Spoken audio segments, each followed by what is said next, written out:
حضرت سیدنا فاروق اعظم امیر المومنین کی کرسی صدارت پر بیٹھے، اچانک حضرت بلال دربار امیر المومنین میں حاضر ہوتے ہیں تو جو ہی نظر پڑتی ہے سیدنا فاروق اعظم رضی اللہ تعالی عنہ کی حضرت بلال پر، تو حضرت سیدنا فاروق اعظم رضی اللہ تعالی فوراً کھڑے ہو جاتے ہیں اور کہتے ہیں ہمارے آقا آ گئے، ہمارے آقا آ گئے، یہ الفاظ کے ہو گئے۔ تو لوگوں نے پوچھا حضور یہ آپ کے آقا کیسے ہوئے؟ فرمایا جو میرے نبی کا غلام ہے وہ میرا اور آپ کا آقا ہے۔ رحماء بینہم، آپس میں اتنے نرم ہیں کہ حضرت بلال رضی اللہ تعالی عنہ کو حضرت ابو ذر غفاری نے ایک دن ایک لفظ کہہ دیا جس سے ان کا دل دکھ گیا۔ آپ تو بڑی بڑی گالیاں دے کر بھی معذرت نہیں کرتے، حتیٰ کہ قتل کر دیتے ہیں تو اس پر کبھی غم نہیں کیا۔ اتنا ہمارے دل جو ہے وہ زندگود ہو گئے ہیں اور کالے ہو گئے۔ صحابہ کی سیرت کو دیکھیے وہ کیا ہے۔ ابو ذر غفاری نے کیا کہا تھا؟ حضور کی بارگاہ میں حضرت بلال نے جا کے شکایت لگا دی۔ انہوں نے کہا تھا کسی معاملے میں بات ہوئی تو انہوں نے کہا اے کالی ماں کے بیٹے، کالے تھے، ناک چپٹی ہوئی تھی، ہونٹ موٹے موٹے تھے، انتہائی کالا رنگ تھا، سیاہ رنگ تھا، تو ظاہر ہے ماں کالی ہوگی تو بیٹا بھی کالا ہے، اس میں تو شک نہیں ہے۔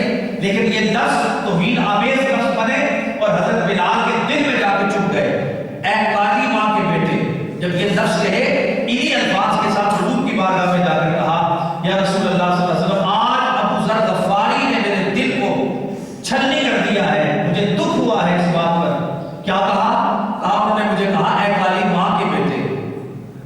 اگر یہ معمولی سی بات ہوتی تو حضور وہاں رفع دفع فرما دیتے، لیکن حضور صلی اللہ علیہ وسلم نے ابو ذر غفاری کو بلایا آپ نے، اور ابو ذر غفاری کون ہے؟ اپنے قبیلہ غفار کے سردار ہیں، انتہائی حسین و جمیل ہے، سرداری بھی ہے، حسن بھی ہے، جمال بھی ہے، صحابیت بھی ہے، ہر مقام کے لحاظ سے بلند ہے۔ لیکن جب اسلام کے اندر آ گئے تو برابری ختم ہو گئی۔ اب کوئی برابری بلندی اور اونچائی اور نچائی نہیں ہے، یہاں پر کوئی امیری غریبی نہیں ہے، یہاں پر کوئی کالے اور گورے کی تمیز نہیں ہے، یہاں پر سب برابر ہے۔ ابو ذر غفاری بلائے گئے سرکار کی بارگاہ میں، حضور نے فرمایا آج تم نے میرے بلال کو دکھ دیا ہے اور تم نے کہا ہے کالی ماں کے بیٹے۔ اسی وقت حضور جلال میں آگے نے فرمایا تجھے پتا ہے بلال کا مقام کیا ہے؟ وہ بلال ہے جس کے لیے میں جنت میں ٹہل رہا تھا، اس کے قدموں کی آواز میں آپ نے آگے آگے سن رہا تھا، جو چلتا زمین پر ہے اور اس کے قدموں کی آہٹ کی آواز جنت میں سنائی دیتی ہے۔ تمہیں پتا ہے میرا بلال کون ہے؟ کہ میں حوروں کی سردار سے ملاقات ہوئی تو سردار سے ملاقات جب ہوئی، مالکت سے ملاقات ہوئی تو میں نے اس سے حضرت بلال کے رشتہ مانگا، اسے کہا تجھے میں بلال کے وقت میں دیتا ہوں، تو وہ بولی، اس نے کہا کیا اس کے علاوہ کوئی اور آپ کا صحابی نہیں؟ تو حضور فرماتے اس وقت میں نے کہا تھا یہ تو میری مرضی ہے، کیا پتا بلال تجھے پسند بھی کرتا ہے یا نہیں کرتا، کیا پتا بلال پسند کرے نہ کرے۔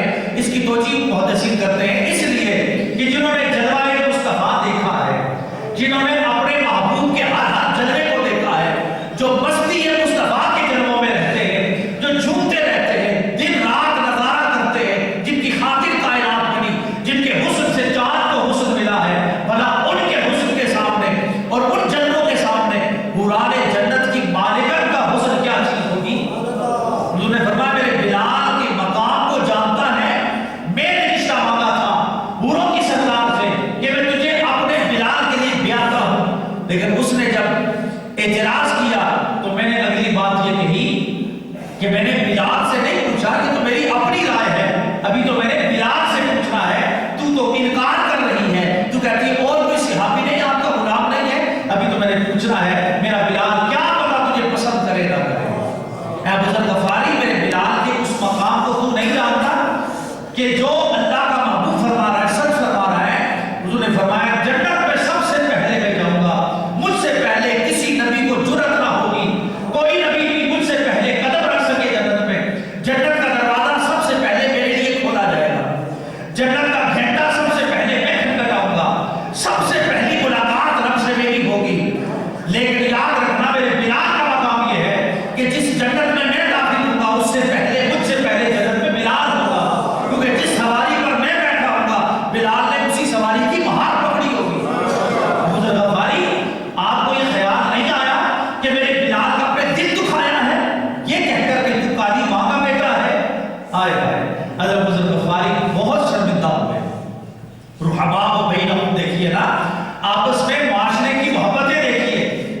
اللہ کے نیک بندوں کو آپس میں ملنا دیکھیے.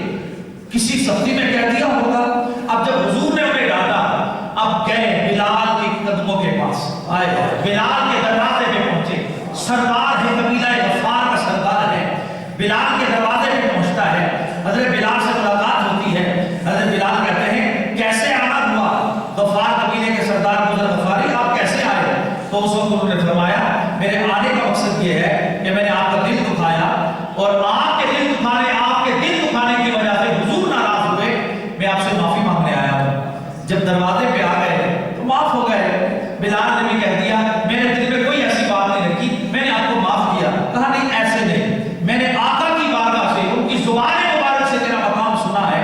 اب معافی کا طریقہ یہ ہوگا کہ میں زمین پر اپنا چہرہ رکھتا ہوں، نقصان رکھتا ہوں زمین پر، اور تو اپنے پاؤں کے ساتھ جو جوتا تو نے پہنا ہے نا، جوتے سمیت پاؤں میرے نقصان میں رکھ کے کہ میں تجھے معاف کرتا ہوں.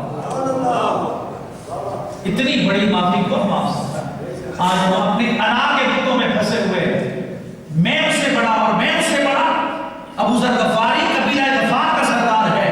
جب حضور کی بارگاہ میں گئے اور زبان رسالت امام سے سنا کہ میرے بلال کا یہ مقام ہے، تو ابو ذر غفاری نے اپنی حیثیت چھوڑ دی اور اپنے آپ کو لٹا دیا زمین پر اور کہا میں نقصان زمین پہ رکھتا ہوں، تو جوتے سمیت پاؤں میرے نقصان پہ رکھ، اور رکھنے کے بعد کہ میں تجھے معاف کرتا ہوں، میں سمجھوں گا پھر تم نے مجھے دل سے معاف کر دیا.